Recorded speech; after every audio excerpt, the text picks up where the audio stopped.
I'd like to call this meeting the public, the Rules Committee together in conjunction with Assistance Task Force. Purpose is to go over AL 214S2. No, 214S. S, 214-2. Yeah, Yes. I know. Let's go around and identify ourselves for the tape, please. Thank you. You'll keep me out of trouble. Bob Churchill. Arla Sturgeon-Liskey. Carolyn Ramsey. Julia Tucker. Dick Trainee. Elby Gray Jackson. Harper Jones, municipal clerk. And Identify Say your yourself, name. Andy. Tappy Gleason. Eugene, you want to be on the tape? Eugene Haberman. Thank you. Well, LB, I'll turn the meeting over to you because you can go through this with us. Okay, thank you. Everybody got a copy of what we're working off of? I believe so. Okay. Okay. Thank you, Mr. Chairman. Just a brief Thank you, history.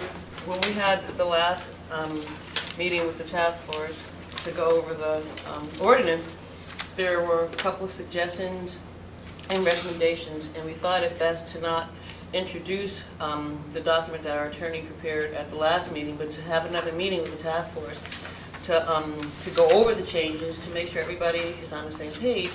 And when we go over the changes this afternoon, what we'll do is introduce on the floor at Tuesday's meeting the substitute version, and we'll have the public hearing, and then hopefully we'll approve it and get on with business for the public. So with that said, Thank you, Elby. you're welcome. A summary of the changes, okay? And I'm reading from a memo that was prepared for us by our attorney. Anyway, AO Section 2, amended AMC 2.30050F, has been redrafted to make the S version sponsor responsible for providing a summary of changes, comparing the S version changes to the most recent published version instead of the original version. The summary of changes is to be publicly posted with the S version. It should be noted that because S versions, and S stands for substitutes, as you may know, are the equivalent of an amalgamated, God, I can't pronounce that word, floor amendments. An S version is not always an agenda item. The term publicly posted is inclusive enough to cover any of the following pre-meeting agenda posting: copies posted at assembly chambers and post-meeting website posting when public hearings continue. The term presented is substitute for introduced in light of the clerk's comment that S versions are not listed as items for introduction. Instead, they are listed on the agenda beside the original item and must be moved as an alternate to the original version. I'd like to recognize Ms. Johnston has just arrived. Okay, AO Section 3, adding a new section 2.30055 is amended by subsection C to clarify that a person previously testifying on legislation may testify again on any change in the S version.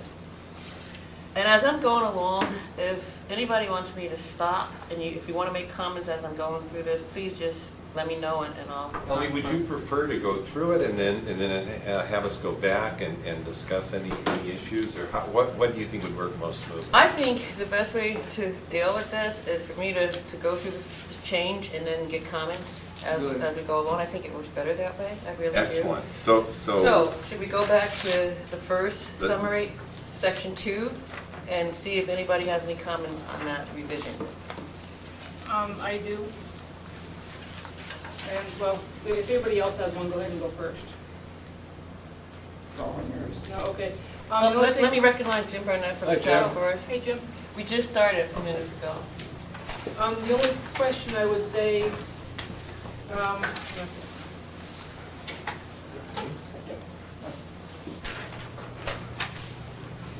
it says posted on the website, and at the end of it, are we going to have copies available in the chambers as well? So it won't be just posted on the website?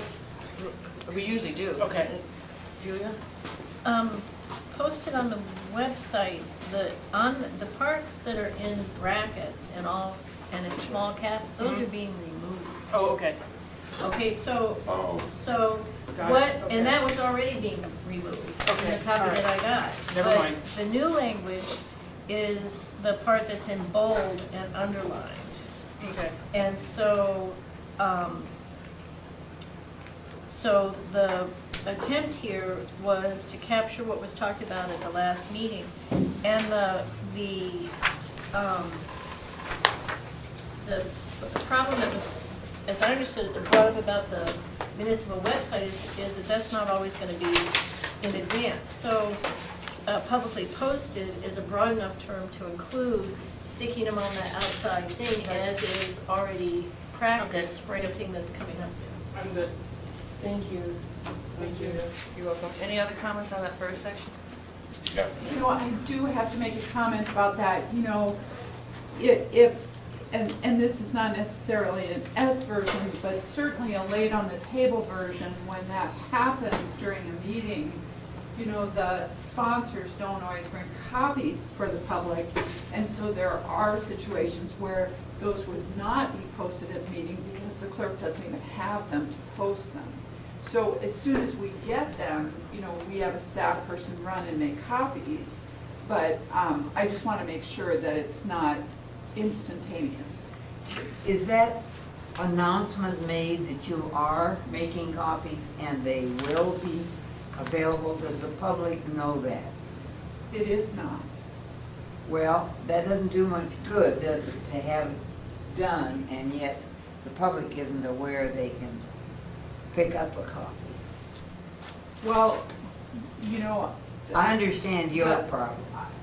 Right, I mean, the clerk staff is actually working, and if someone lays an item on the table, I'm not sure who would make that announcement. The sponsor would say, I've asked the clerk to make copies for the public. That would be great. Would the sponsor be required to bring copies if they're gonna put a lay on the table? Then that's part of their lay on the table, is they have to bring copies. I have no idea. I mean, we can make copies at the chambers, certainly, but I just want you to know that there's a little delay there. We do have a copy machine there, but most assembly members are not used to having to make copies. It's something we'll have to educate them on doing. Well, that's an interesting thing, isn't it, that there can be discussion, but the public's not going to be able to follow it because they don't have a copy. And I don't know how often that happens. Jennifer? I wouldn't necessarily say that there won't be copies. I think what you're saying is that there's a delay. And lots of times a late on the table item is for introduction. And so it has a 2-week period that it's out there in the public view anyways. But what I think you're saying is, and we've had cases where the late on the table is laid on before we adjourn for the night for introduction, and it's read into the record. And that case probably would not be a time for the clerk to make copies to rush them out That night. that But night, it's because going to it's be- for introduction. Right, but are you telling me that anytime somebody brings up something new, that it will not be acted on at that meeting, that there will be an appropriate time for the public to have? For comments? late on, now, if you had an S5 version, or whatever, that is laid on the table that night, and it's part of the discussion, then I think the clerk's office makes copies, and it will, the chairman or whoever is introducing will bring it out, will mention that it's out in the back. I don't think you really need to legislate that. It's just something that should happen. Okay, Barbara had a comment. So I agree, but I think we need to be aware that what we're talking about is substitute versions. And I think that assembly members can help me if I'm mistaken here or not, but oftentimes you're dealing with public hearing or continued public hearing. We did it with the taxi cabs, and you have, or the tennis courts, and we're dealing with an item, and the S1 is introduced that night. It's laid on the table. It's married up with the original. There is no introduction. It's introduced by 3 members, but we're hearing it that night. Is that correct? Am I correct? Julie, you had a I think comment.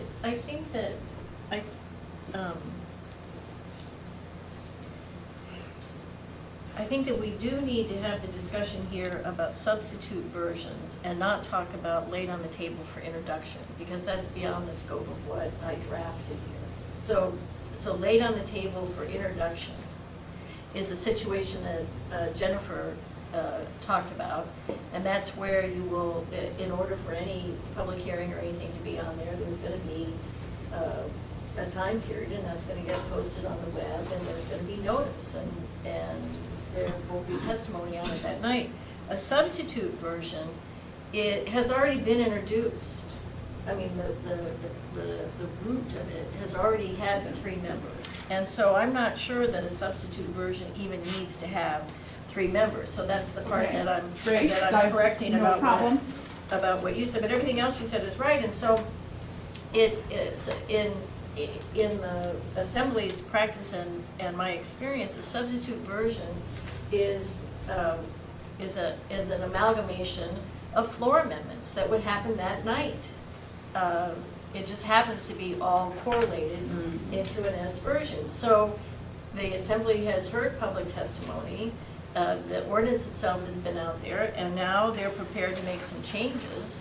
And the problem that's come up, as I understood from the discussion here, is that there needs to be a couple of things with that S version to help everybody. One is a statement that has the differences in the S version, and the other is some place and some posting of it. And so, since the requirement, and I wasn't able to join for all of the meeting last time, so this may be different than what was discussed there.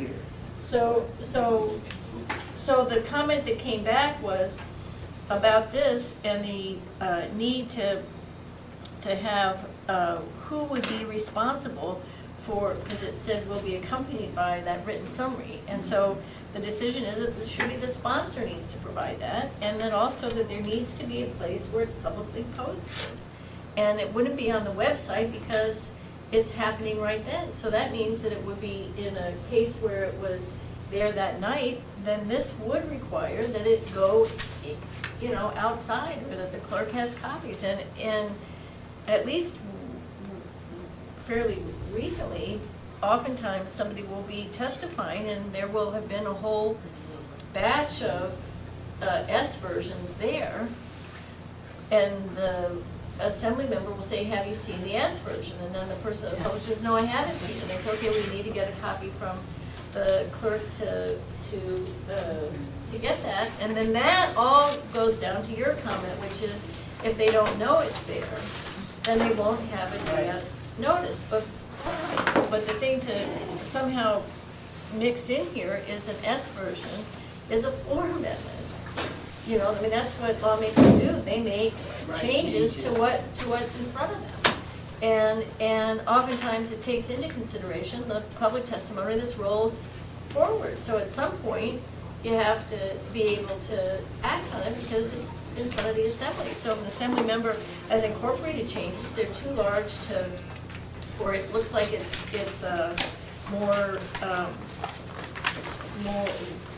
it's clearer to present those changes in the full context of the ordinance, then instead of a little snippet of a floor amendment, then somebody, sometimes me, sometimes somebody in administration is asked to go ahead and give the full context and show where those changes are.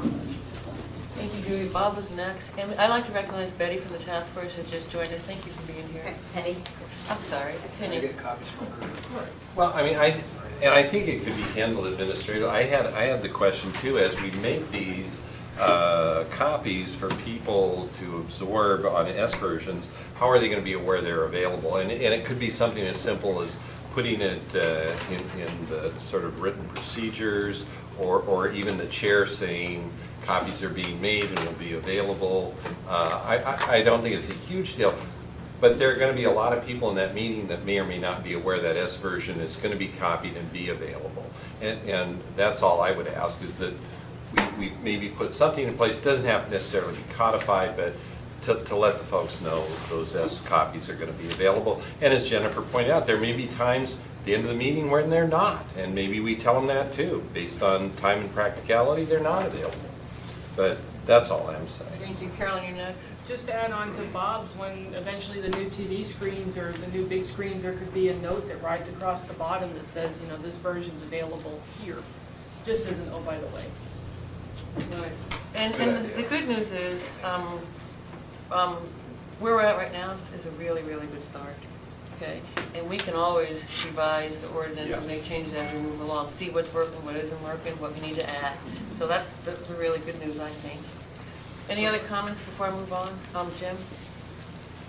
I think we're talking about section 2050F, is that what we're? Yes. Yes. Okay.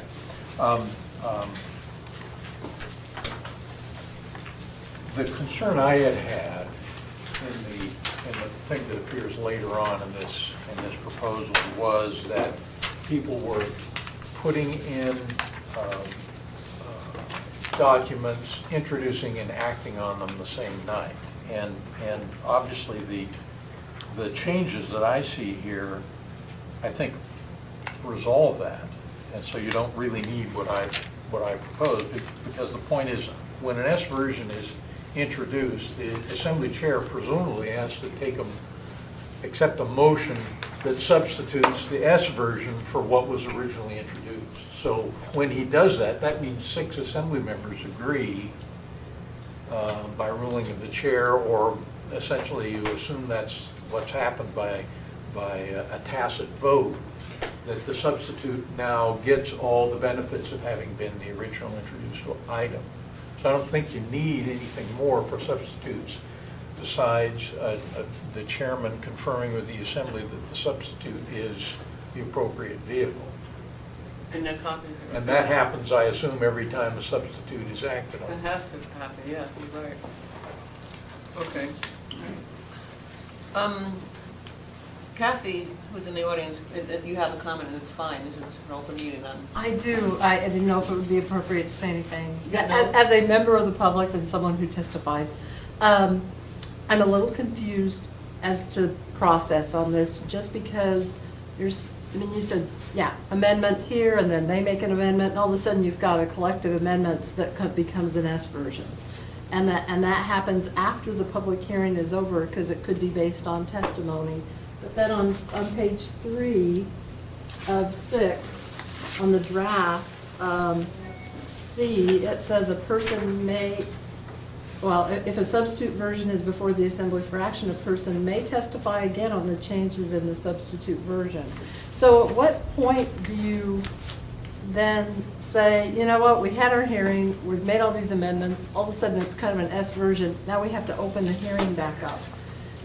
And then, I mean, I could see this endless cycle of, then you make some more amendments, and then you have to open it up for testimony again, and then in the meantime, the clerk is out there printing different versions of these S versions as amendments are made. I mean, I guess I'm confused as to how that process will work in reality. I'm going to make one comment, and please, somebody else chime in when I'm done. But based on experience, I don't see us having an issue often. AO 37 was a different situation. It was a really big ordinance. So was the taxi cab ordinance. Okay, our ordinances are not notoriously that large, you know, where folks are going to have to spend a whole lot of time trying to figure out what the changes are. And plus, the new language says that the sponsor is responsible, of the substitute version is responsible for providing what our attorney provided for me, which I'll probably talk about on Tuesday, of the changes that are in the substitute version. Anybody else want to chime in? No. Julia?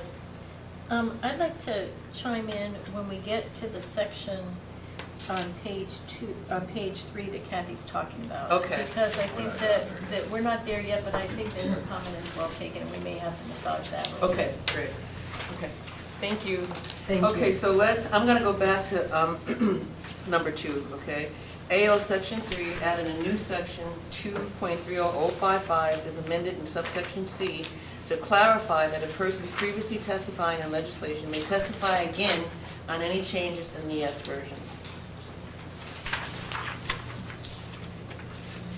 want to do that? So this is where we may need to do some more wordsmithing, because as Kathy's pointed out, the way this is written, even if public hearing is closed and the item is in front of the assembly for action, the wording here makes it look like that it's an automatic reopening of the session. So that's a great catch. And so I think that, and again, I wasn't here, and there were some different versions, and a conversation by email after the meeting last time, but it seems to me that this needs to be that if an S version is available before close of public hearing. Yeah, that would seem very Public hearing, practical. instead of before the assembly for action. So if the S version is available before close of public hearing, a person may testify again on the changes in the substitute version. Because the idea was to handle the situation where somebody, where public hearing continues for long enough so we have an S version before we close public hearing, because maybe the sponsor and others have seen that there are so many changes that we really want to take full public hearing on it and continue it, and somebody testified it on the first one, and now the second version is a lot closer to what they wanted, or it is what they wanted, and they want to chime in and say, yeah, this was it, or this is close to what we were talking about, but it's still got a glitch, sort of just like we're doing here. And so that's what I think that, so it also could be if let's see, if the substitute version is available. I just think that should be fixed there. Because the intent wasn't to reopen a closed public hearing, as I understood from the meeting. Okay, Jim, and then Carolyn. But just to finish your thought, the idea here, I think the committee's idea was if the public hearing is still open, you've testified already, and then all of a sudden an S version appears that vastly changes the situation, the public has an automatic right to testify again, each person, If the public hearing is still open. if the public hearing is still But open. if it's closed, Jim. Right, right. Once it closes, I think we can all understand the deliberative process is going to move on, and the assembly doesn't necessarily have to. I mean, they obviously would have the right to if they wanted to, but there shouldn't be any obligation for the assembly to have it reopen the hearing. Right, and thank you, Jim, and I think the key word is fast, and that's the point that I was trying to make. But let me recognize Cheryl Richardson has just joined us from the task force, and we're on number 2 in the memo from Julia Tucker. Okay, Carolyn? My only question is, and anybody, what's going to stop somebody from dropping something on the table right after the hearing has been closed that's drastically different and nobody gets to say in it anymore? How does, I'm trying to play devil's advocate. What do you mean, Carol? We had an ordinance, we've had a public hearing on, and then Right, but so are you, once the public hearing is closed, can you add S versions, or are S versions no longer allowed? You can add S So versions. what's You can going add to stop versions of the somebody minutes, yeah. to add a drastically different S version once the public hearing's been closed, where yet nobody can say anything where we testify on those changes? I think under those circumstances, we need to reopen public hearing. So how do we put that in writing so that that doesn't happen? Or that, so the public hearing would be reopened? Am I making any sense? Barbara, and Oh, then yeah, you Cheryl, Barbara. I would suggest that when that happens, it's really up to the body. There could be, after the public hearing closed on the taxi cab ordinance, there were 26 amendments. We certainly could have done an S2, but those amendments were absolutely 100% reflective of what the public testified. So those amendments reflected the public testimony. It wasn't that they were different from. So that's the one side where the assembly is doing exactly what the public wanted. The other side is if someone did introduce something that was vastly different in an effort to avoid the public testifying on it, then the majority of the assembly has to vote and say, I move to reopen the public hearing. And if the majority agrees with it, then It's reopened. No, if the majority says, no, we're fine with it the way it is, we're not gonna reopen it.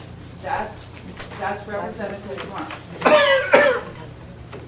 I don't solve that. Just throwing it out. Yep. Yeah, I think that's right. Now, the only other thing that I can think of off the top of my head is that the whatever is changed is within the umbrella of that title of that ordinance. And so, you know, there is some sway in there, but if it's such a change that it means that the title needs to be changed because it wasn't sufficient public notice on the topic. Because the public notice is about the sort of the topic and not to such detail about what the detail is that they're going to do about the topic. So, so that's the only other sort of check and balance that's built in now to the system. Penny, were you trying to? No, I think Carolyn sort of went where I was going to go anyway. Okay. Any other comments? Kathy, do you have any other comments you'd like to make? Okay, well, you're welcome. We're going to go on to the third bullet. Before you Julia? leave that, sorry, before you leave that, I think that Jim helped me here, and I think that we can shorten this up. So the first sentence is still, a person may testify once at public hearing on any item, period. And then the next sentence doesn't say if a substitute version and all that. It just says, while the public hearing is open, then it goes to, a person may testify again on the changes in a substitute version. And then that just sort of reflects exactly what he said, which is much better than all the different words that were in here. Okay. Does everybody agree with that? Yeah. Okay, great. We'll move on to the third bullet. Okay. Also in section 3, a new subsection 230055D2, okay, is amended to avoid unnecessary complication. Under the standard and in the past practice, the assembly chair and the clerk, they share responsibility and dominion over assembly chambers, the conduct of the meeting, and the conduct of the public at the meeting. The request to initiate a sign-up list is made to the municipal clerk because it is within the clerk's domain. The check and balance is provided by a majority vote of 6 to deny the sign-up request in keeping with majority vote override on procedural matters within the chair's domain. Does everybody see that section in the language that's there? Bob, why don't you? Yeah, to me, that sort of defeats where we were going with the language in this section. Yeah, the issue was generated from my perspective, and I know this is a group that will correct me the instant I step aside from our... No, I know, we're all shy. But the idea was that this should have been done, particularly with 37 was not done. And our initial request was that a member of the public be able to do this. Then the suggestion was made that it ought to be at least sponsored by a number of assembly members, and I think the bulk of us were not thrilled, but okay, pretty much okay with 3 coming forward and saying we think this sign-up list. But now to go to a majority defeats, in my mind, defeats the whole purpose of having the language at all. Okay, Jennifer was next, and then Julie and Carolyn. Actually, Julia probably going to say the same thing if you want. Okay, Julia? Let's go to that language, because actually this one had so many cross emails back and forth that actually what we did, we went back to the automatic, that if a member of the public requests it, then the clerk does it. Unless the decision to have a sign-up is overruled by 6. So let's look at that language. It says now, in this version, when a written request for use by a sign-up list is timely filed by a member of the public, the municipal clerk shall implement the sign-up list unless the request is denied by majority vote of the assembly. And so that's different than the way you read it here now, because even if 3 people had said okay, or even if the chair says okay, it gets to be overruled by 6 people of the assembly. I can't undo majority vote of the under the charter. But there didn't seem to be a real problem about having it be automatically implemented. If there's some reason, some big giant reason why we're not gonna do that, then let 6 people on the assembly stand up and give that. And go on record. That was my confusion. I'm sorry, Julia, thank you. for Yeah, the no, I'm with you, clarification. but I just, and so that doesn't mean that we want to hear from others about whether that's going to work for them, like Jennifer and Right, and Barbara. Jennifer is next, and then I'm gonna go to Barbara, and then Carolyn and Cheryl. And you hit what I was saying, and the other thing, I think you need to remember, because you keep bringing up AO 37, one of the problems with the sign-up list with AO 37 is we didn't have a process. You folks have spent all this time on coming up with a process of how to do it, and that just changes the whole conversation. So, I think you need to look at, think of that you've corrected the situation, as opposed to keep referring back to it. Thank you. Okay, Barbara? I think that all of the points are good. My concern is mandating something in the code, a shall in the code. It's just a concern to me. One member of the public initiates this process. I cannot tell you how busy the clerk's office is. It could be problematic. The other thing is I'll tell you, actually, the unions ran the sign-up list at the, on AO 37, and they actually did a better job than the clerk's office has done, and I probably need to talk to them to find out what their process was, because they were very efficient. She's available for hire. We were overstaffed.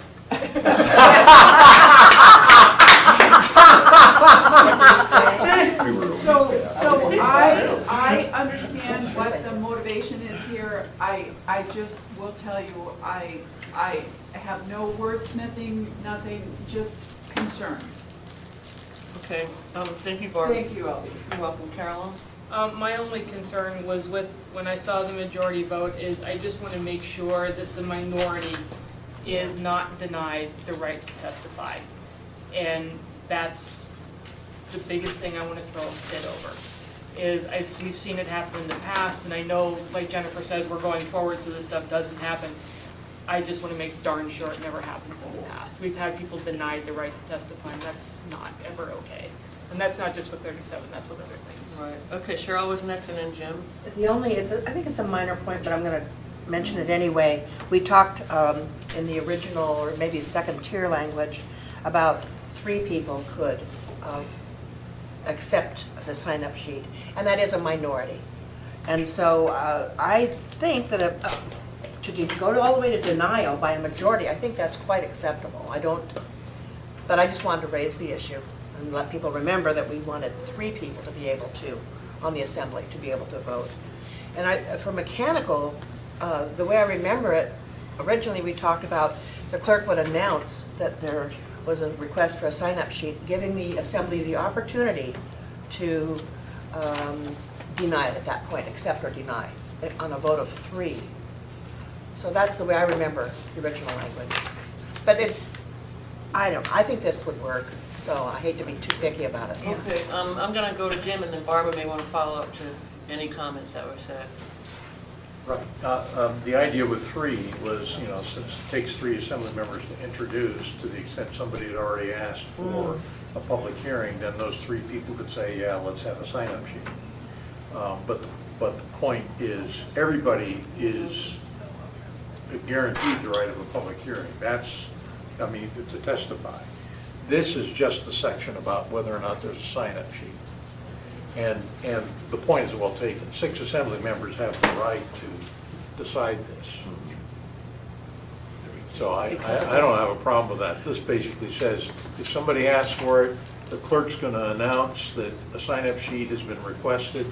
The assembly can, basically decide for itself whether it's going to go along with that or not. But 6 votes control. That would happen in any event. Okay. Okay, Barb, do you have any comment? Okay, Dick? Just the 6 can reorganize the assembly at any given time, okay? Oh. So, Yeah, I think taking that happened six. to me once, actually. I thought I'd bring it up, Jim. And you were sad. That's okay. Okay, Julia?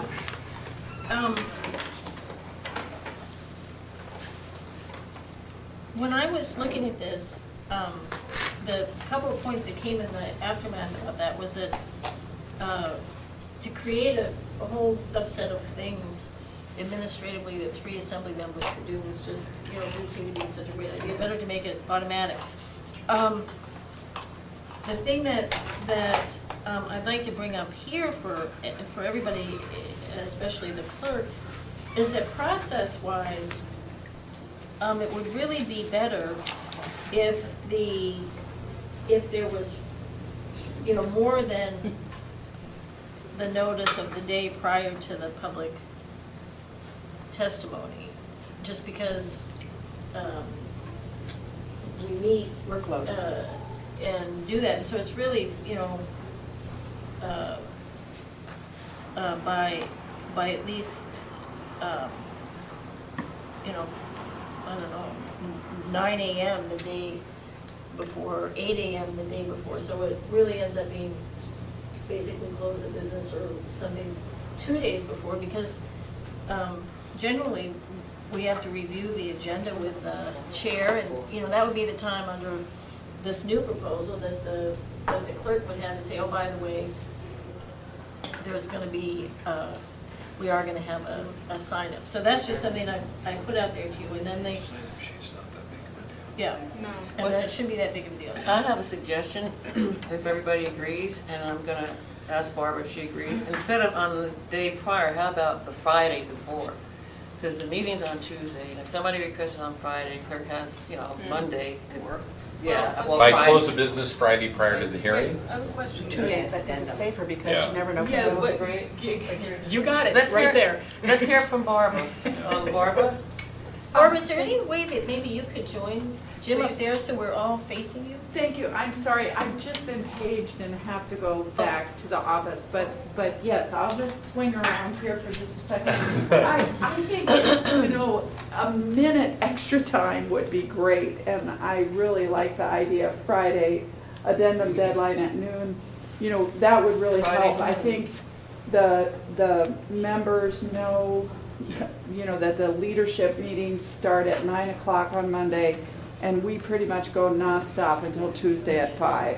So Friday would be much appreciated.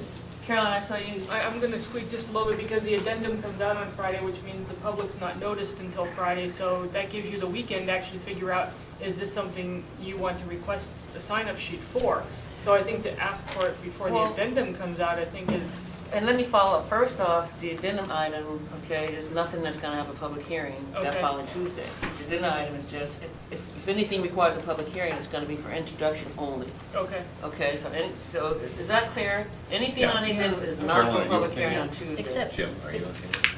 Okay, Julie. LB, I think Except- we're all okay with that suggestion, at least the committee is. Julie had a comment. just to get down there in the weeds, sometimes Oh, works for if me. we Please, have, Kathy, if close we- your ears. if we have a I know what you're gonna say, and you're right. substitute version, That's on the, already on the we really try to get them to publish it on the addendum, and then that could do it. And the other thing about, and why I didn't put that here, why some way prior to the public testimony is important is that, sometimes we have public testimony that's not on Tuesday night. The big cases, some of the things that we've had extra meetings, Like just to take Like the one we public- have tomorrow? just to take public testimony. And so somehow, that's there. The other thing is that I think we should use shall. I think that we should also be upfront in acknowledging that under Supreme Court case law, shall, even in this context, is directory to ourselves. And so when it's not followed, they look to prejudice, and that's exactly where you want them to look in this context. But, if something doesn't get posted and it's no harm, no foul, there's no penalty for that. I mean, it's directory to ourselves about that. Okay, Carolyn, you had a comment? Just real quick, honestly, I understand Barbara Jones's concern, but I really don't foresee this being used that often. I foresee it being extremely, extremely rare. That's just my personal opinion. So the occasional 5 o'clock Monday night, because of S versions or other things, but that's just my opinion. But I just really don't foresee it being used often, once or twice a year maybe, even that. Dick had a comment. Well, the comment is, this will work, and if it doesn't work, we can come back later and revise it. I'd like it The to world's be not gonna end. noon. Noon is a good deadline the day before. 5 PM, that doesn't give us much to do about that. Okay, noon the day before, I'm happier with noon than I am Friday. Yeah, Noon on the Friday, Monday. because it's Yeah. Monday. Yeah, it's Yeah. noon the day before, and then, that doesn't mean that there wouldn't be a sign up. Could we do 48 hours? No, because then you're gonna run into the weekend. Well, That's- but if 48 hours, if it includes the weekend and they're not open, that's fine. But 48 hours would allow for the Tuesday, Wednesday, Thursday, Friday meeting. You know, if it's impractical, if they can't do it, if Yeah, it's well, closed, they can't do it. noon Monday works for Tuesday, Wednesday, Thursday, Friday too. Yeah. Isn't Well- noon the day before, noon on Monday? And Yeah. we were just told that was too little time. No, but. She said she would appreciate any more time Yeah. than 5 the night before. Oh. And so, Yeah, Yeah. Okay. and Dick said that, let's try noon, and if it doesn't work, then we can come back and look at revising this Sure. again. Okay, and with that said, Dick has a comment. Just that, like I was telling her, we can always come back and revise this later. You're a good group to work with, and if this doesn't work, we'll come back and tweak it a bit more. But even if we don't have a sign-up sheet, any assembly member can say, hey, I'd like to have a sign-up sheet, and it'll be accomplished by the chairman. I've never seen where we don't have a sign-up sheet if we asked for it. Even at 37, we had a sign-up sheet, ran better than we could have done by the unions. They did a great job. Well, if I can add to It that, worked. sometimes members are resistant. We're trying to give them the benefit of the doubt, but let's be real. Sometimes, especially if you or I ask for it. Some are resistant. But anyway, The with redheaded that said, stepchildren. with that said, Julia, so what is the amendment that you're going to make based on the conversation? right, so I think that this would just say, it would look like it is here, and so I'll just read the whole thing. A member of the public may initiate use of a sign-up list by submitting a written request to the municipal clerk by noon on the day prior to public testimony. When a written request for use of a sign-up list is timely filed by a member of the public, the municipal clerk shall implement the sign-up list unless the request is denied by majority vote of the assembly. And they go on record and they say why they don't want to do that. We only had 2 people show up. Let's not fool around with that. Is everybody okay? I think it's good. Yeah. I'm good with it. Any other comments? I think we're all. Kathy, do you have any comments? No, I think that's a Thank good resolution. Thank you. Thank you. Okay, let's go on to the 4th bullet. Also in AO Section 3, language is revised to reflect availability of the Wilder Morrison Theater in recognition of prearranged other usage which must also be accommodated.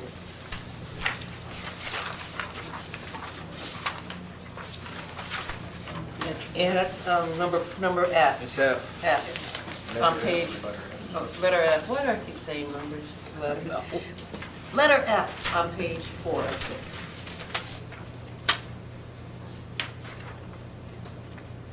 And your point? If we need additional space for Yeah. folks to be able to testify, then the Wilbur Marsh Theater will be available. Penny, you have a comment? Yeah, what if it's already been rented by somebody? Well, that's what, this, for some reason, that my S version here doesn't have the, that was what I was trying to change there. Right. But there's nothing on here. I know, but there's nothing on here for the change, so, I apologize for that. So, the language was to, the purpose of language was a revision to reflect the availability. So it would be, will draw more than, additional, a space in the wills shall be made. Well, I can't, I'll have to go back and look, but I didn't do available, but I fixed it in response to that, to say that as available. it would be made, If available. available, I think is what's. Yes. Is not I think there. we're all okay, if you just include the language if available, we're good to Yeah. go. Yeah. yeah. And barring that, you're all up, huh? Pretty much. I mean, the clerk's office, Arliss can always call, if she knows something's coming up, they can call and find out if it's available the next day. I mean, Yeah. it was like Right, there's the 37 was not a lobby. big idea. And then there's an extra room. You just don't have, you don't have, we were able to put up, audio in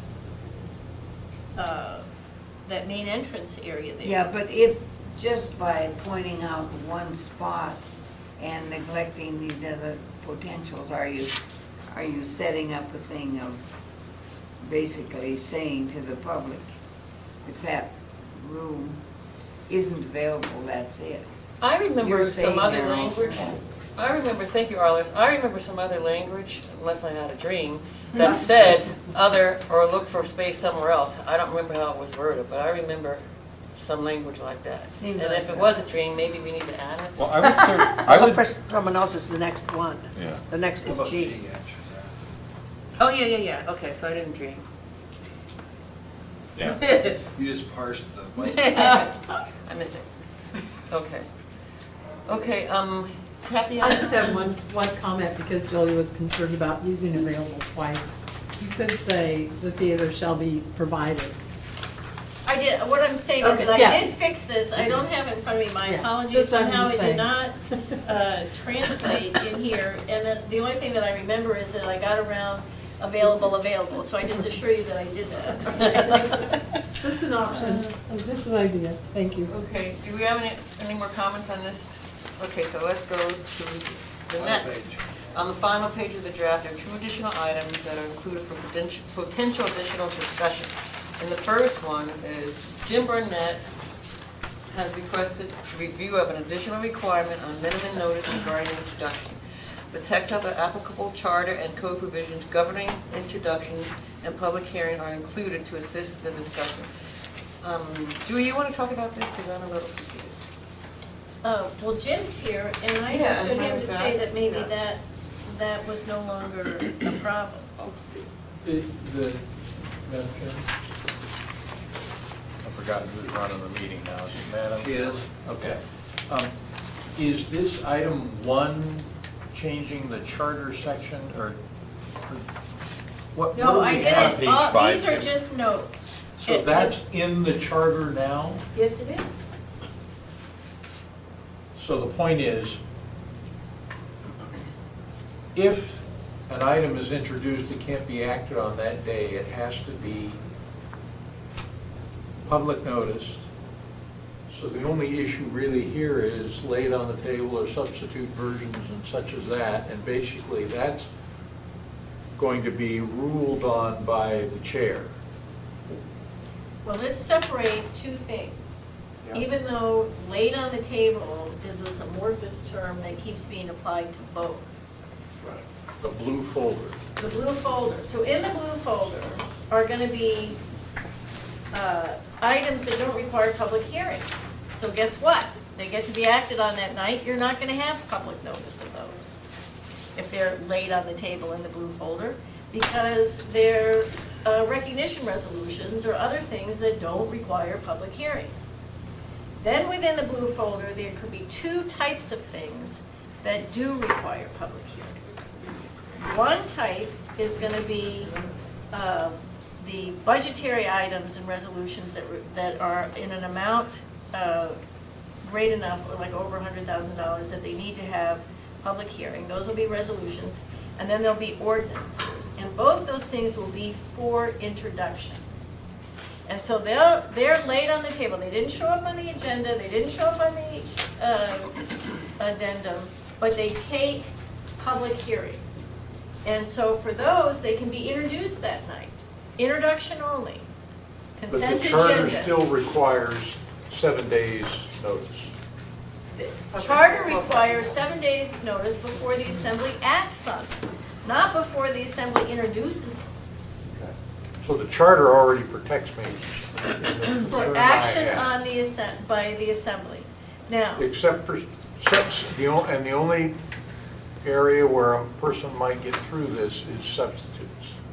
yeah, is If different. if the original ordinance was already noticed for public hearing, they can slap in a substitute. Right, just Right. like they could an amendment from the floor.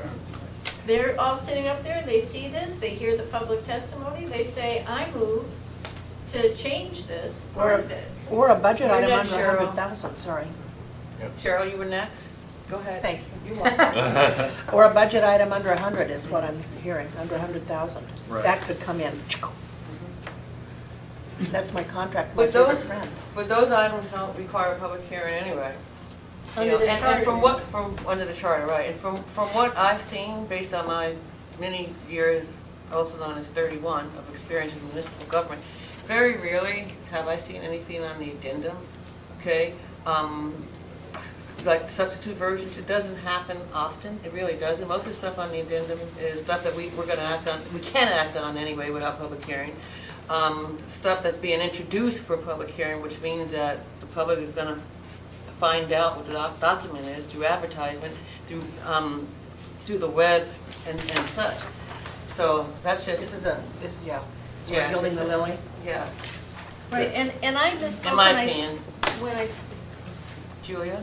I misspoke when I may have misspoke when I said budget items. It's appropriations, so the budget has already been passed, and the code and charter combined have a provision that if the mayor or the assembly is gonna move within budget $100,000 from one department to another, it takes public hearing. And so, but under 100,000, the budget's already been approved, and they get to make those shifts under 100,000 because that's how government works. Okay, thank you. So we don't need the F. No. Okay, and now this. G, it was G. G. Any other comments on The this? one I proposed, The bottom. yeah, the G, excuse me. Any other comments before we move on? Okay. Number 2, parents' requests and audience participation. Subsection F was included for context in AO 2014-2. Subsection F references denials under subsection C2. This is an area not well understood. The text of subsection C is provided as a refresher and ease of reference for Rules Committee members, the Municipal Clerk's Office, and the Citizens Task Force members. Persons denied an appearance request for any applicable reason are invited by code to represent under audience participation. That is, a person may engage in audience participation on a public hearing item, on an item in litigation, on matters without municipal jurisdiction, item in current labor negotiation. Municipal Attorney Dennis Wheeler has advised a code change would be required if audience participation is to be limited by any other reasons applicable to appearance requests. Additional public confusion occurs when audience participation is timed out. Julia, I'm going to refer to you to. Thank you. So if we go on our draft here, they're not, and I'm hoping that they got, well, it may not be helpful because I may not be able to, what was here, audience participation. So in this draft, we can't, it's gonna be hard to talk about because the sections aren't included that I anticipate to include, so I'm gonna explain it. In this section 230.040, in those in those asterisk sections that are in code now, oh, maybe I did do it. Okay, well, in those asterisk sections, give the reasons. What page are you on? I'm on the bottom of page 1, but you're going to be looking at a blank. And so you're just going to take my word for it, that subsection C of that, which we didn't print in this yet. Yeah, it's It's printed. on page 2. It's on Determining whether or page not- six. Do it, okay, I did it. Determining whether or not Okay. it does place. Oh, okay, yeah. Okay, One more. The last page. Last page. Here, Judy. Right down here. okay, thank you. Okay, so if you look at this, this has the reasons why people cannot somebody's making an appearance request. There's an appearance request section, and you know that happens usually after the consent agenda and before the public hearing items. Between 6 and 6:30. Between 6 and 6:30, and they get that time. And there are lots of reasons why those requests are turned down. And they're listed here on the final page under C2 that I've reproduced here. So that includes things that already clearly have defined administrative channels. Items that the assembly or administration have no jurisdiction over. A whole bunch of things there.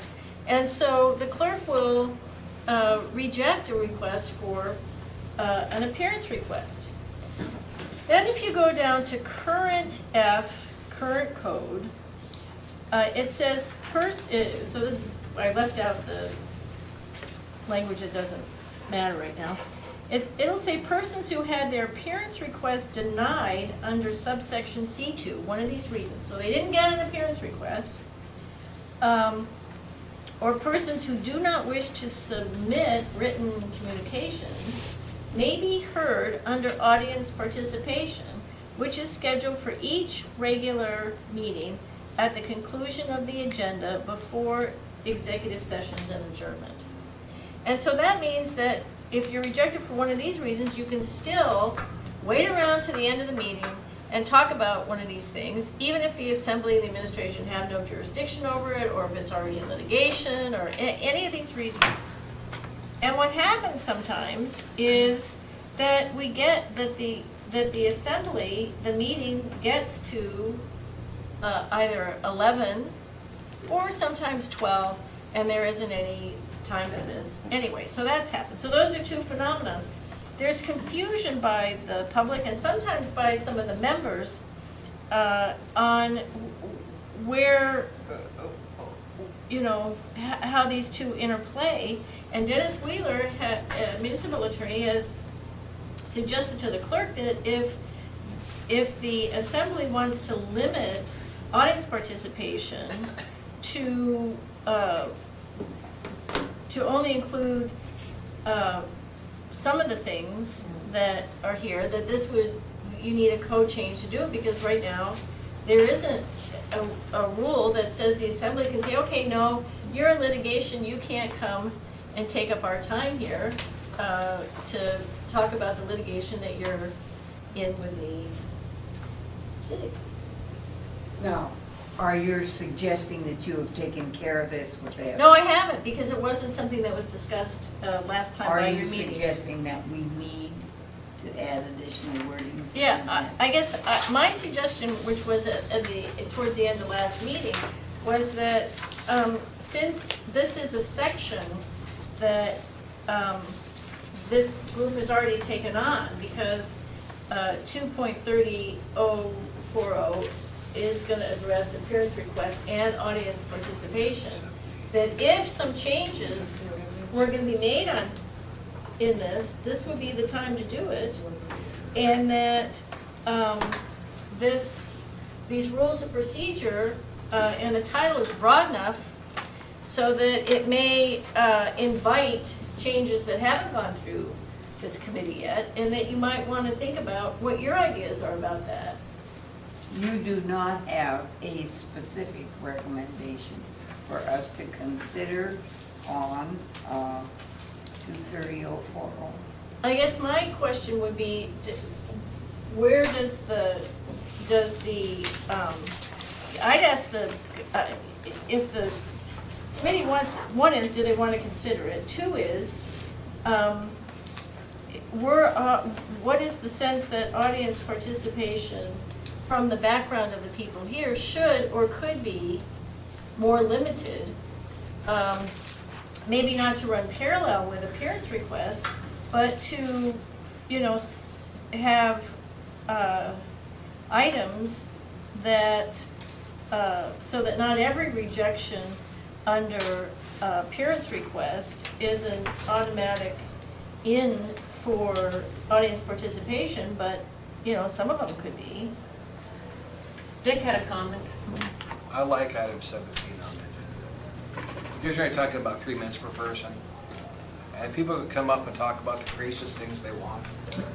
But you know, it's our job to listen to them, whether we like it or not. Item 17 is a catch-all area. If you want to come talk to us about fluoride in the water, Right. talk about Snowzilla, you can come talk to us about anything you want for those 3 minutes. It is just, it needs to be there because some people feel they're frustrated. Yep. And nobody wants to hear them. 17 does that. You're only talking 3 minutes a person. The most we've had is usually 4 or 5 people. It's not the end of the world. I would agree, and I'm gonna say I'm kind of against limiting public testimony, and this is an area that you can come talk about whatever. There's not many people that show up to stick around till that late at night. They're gonna, Right. You have to be dedicated to stay that late. yeah. And if I can make a comment, 17 is already on the agenda. I believe, and correct me if I'm wrong, Julie, that her point is that there is a section in the code that addresses appearance requests and says what you can talk about and what you can't. But 17, if you sit through that meeting, at the end of the meeting, you can get up and talk about whatever you want, even stuff that's limited in appearance requests. Am I correct? Right, it's not just in 17, it's in F now. Right, right. And but- it's but- reflected right. and that's authorized. And then I would, and the only other time that gets us into a big discussion is that when that's timed out. And what if anything, because that's confusing to the public if they've sat all that time and You the mean rule if we is there. adjourn before they get an opportunity to talk? No, if Yeah, we, let's say if we yeah, get to 10:30 or 11 o'clock or 11:30, Well, time's it's ran 11, out. Right, it's right. timed out is at 11. Time's If out. it happens, if you finish all your business at 10:30, then you're gonna hear them. That's what the code says. But it's when you're, may not even be finished your business and it's adjourned.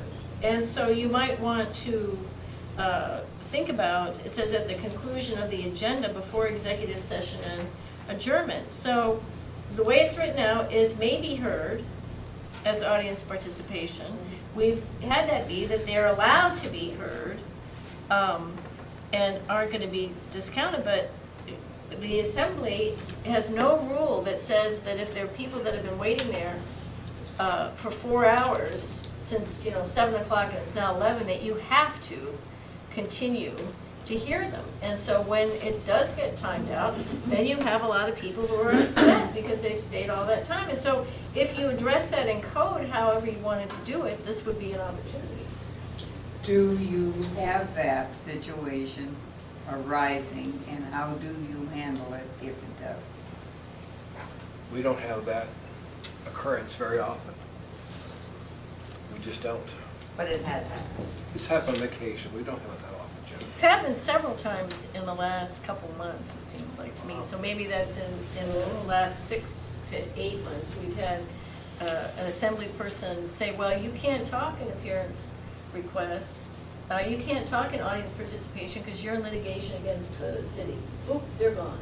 And we've had somebody, then we've had a situation where the assembly timed out. And it was 11 o'clock and nobody made a motion to adjourn because everybody couldn't even get through the stuff that was in front of the assembly. And so then there was a big hoopla on the floor because people were all upset and said, well, you could have done this and you could have done that. And so if it hadn't, I think that it's something that every time it comes up, we have to re-look at it and because it doesn't come up, as Mr. Trini said, it doesn't come up so often that anybody remembers what the rule is. And so sometimes by the time the rule gets figured Flushed out, out we're again. already timed out and then we're gone, so. Does anybody have any suggestions? Do you have a suggestion? Well, Penny has a comment. My only comment was the only one on this list I could see limiting it possibly is if it's in litigation. I can see possibly if somebody wants to come chat about some litigation during a public hearing, maybe they shouldn't do it. That's the only one I can see limiting it. So the other ones, let them talk. Won't be a party. Yeah, and Julia? just to be devil's advocate, sometimes the assembly hasn't even known that there is that litigation going on. And so it's informative to the assembly to find out that this whole litigation going on they might not even is- know. They might not Okay, even well, know, then and I then they can say, see well, that- geez, the administration, can you see if you can do some kind of mediation or something with Okay, that? so, you know, okay, I so mean, it's that's it. informative, well, then, So- then I can't see limiting that. Right, so then I, yeah, Does anybody on the task force have a problem with this as is? But what about the timed out business? That is important. Yeah. that's where I'm at. Yeah. You had a comment? Well, just a suggestion that maybe at the very end of the sentence, before executive sessions and adjournment, and then something about if the time allows, or, something to kind of caveat so that it gives the assembly some wiggle room in terms of, before 11 PM, or if, It's discretionary now, Kathy. Except that the well, but it's May- not spelled out that way, so she. But it says I- May. We need to have one. I know, it May says is May. May, We but. need to have one person at a time talk. I like Yeah. organized meetings, sorry. Julie, you're next. Although you're right that it's discretionary, the way that the may has been interpreted here is that it's an entitlement. It means that they may, they're allowed to. They're not going to be, the subjects are not going to, they're not going to be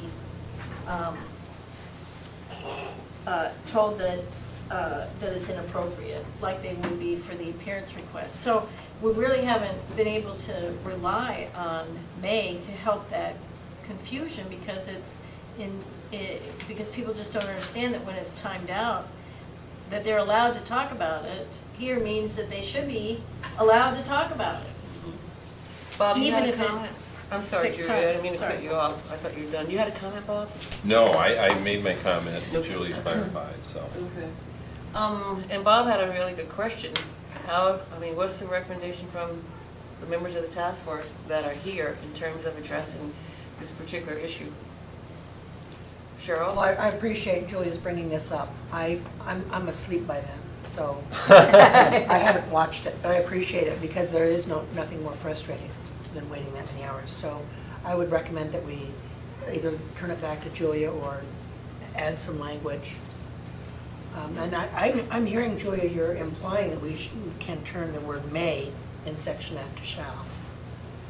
Well, I think that that's already taken care of in that it's,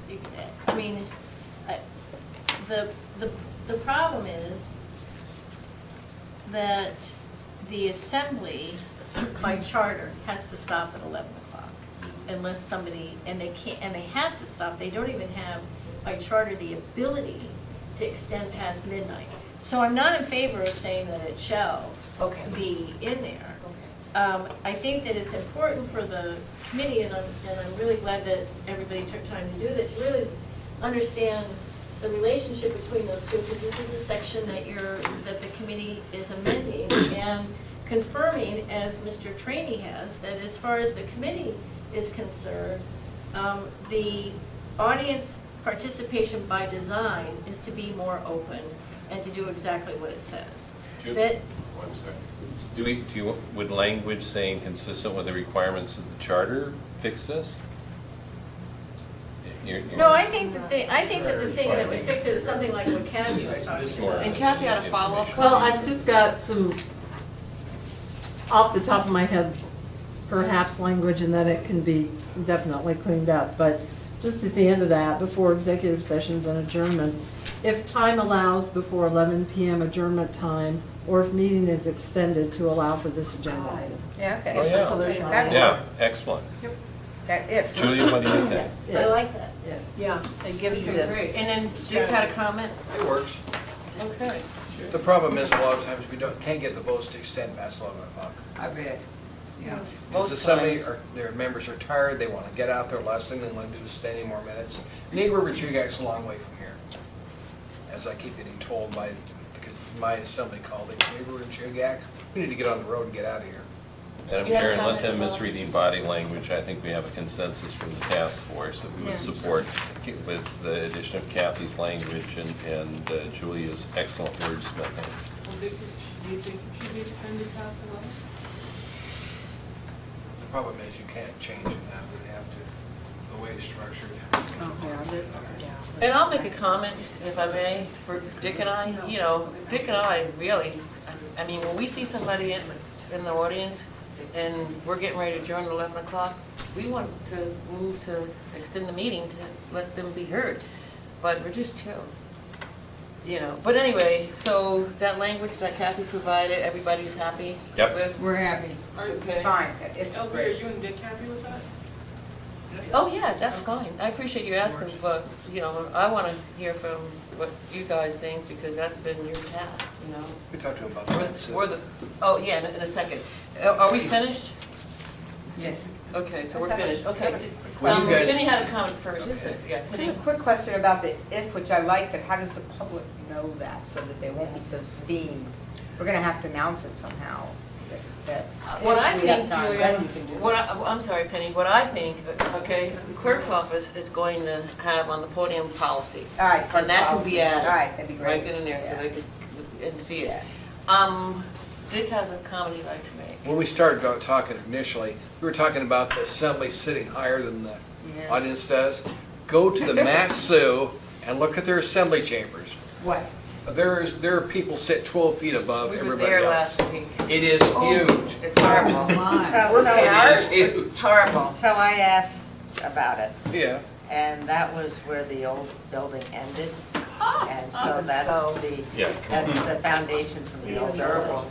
If you get a chance, What about go the there with your gene collection camera. They're requirement? way up there. Well, thank you for being more modest. Yeah. We are. More democratic. Before we adjourn, just so everybody knows what the process is, Arthur, do you have a comment? No, I was just going to ask Jennifer, what was your reaction to that? Oh, I find it, I hate ours, so theirs I is see. even worse. Okay. Makes us look good, right? After going to theirs, I expect to see a gallows out in the. It was terrible. Jim? They got Hunger Games. Wonder when this appears on the agenda Tuesday? That's what I was gonna talk about, a little bit of the process on Tuesday.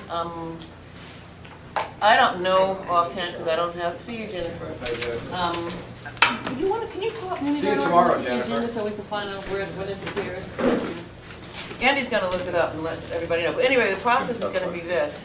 We have a substitute version, it'll go in the packets tomorrow, so our colleagues will have the whole weekend to look at it, okay? Really, and it'll be on the public will have a time to look at it before the meeting on Tuesday. And then the public hearing was open and continued. So the public hearing will be continued, and I think it would be a really good idea if some of you could come out and testify, because I'd hate to have a public hearing on this very important issue and nobody's there to testify. Yeah. I think that would be really good. to Don't have need it. presence. And I don't see any issues, but you never know with the group. Dick? It takes 6 to pass this, okay? If the mayor decides to veto it, I don't think he will. But it's still gonna take 6 votes to pass this. So we do need your help in coming and testifying. Yeah, I'm planning on being there, it's just Excellent. when. That, You don't know. Andy's looking it up on the agenda to see where it falls under. Because it But was if it's the last It's item a 2 weeks no, look ago. on Tuesday. If it's a continued public hearing, so continued public hearings, I think are number 4, they come before new public hearings. So I would, not even seeing the agenda, I would say probably about 13. Probably be there at 6 o'clock, is what I would We'll recommend. try and be nice, Jim. May I ask if you folks have had feedback from others, pro or con? I haven't You had go, any. Eugene. Go, Eugene. Thank you, Eugene. Okay. It is You earned your paycheck, Gene, thank you. item 13A. Hey, Yes. oh, We're Wow. looking early in the night, probably sometime after 7, 7 to 5. No, it's 13C, I'm sorry, 13C. I have a dinner See. coming along. But that's okay, it's better than that. Yeah, it's item 13C, Yeah. okay? So that, What are you eating? A and B, approval process. Oh, that's items. Yeah, that's gotta be Suffering postponed. part, yeah. So I would say 6. Okay. Talk is safe, What time? 6.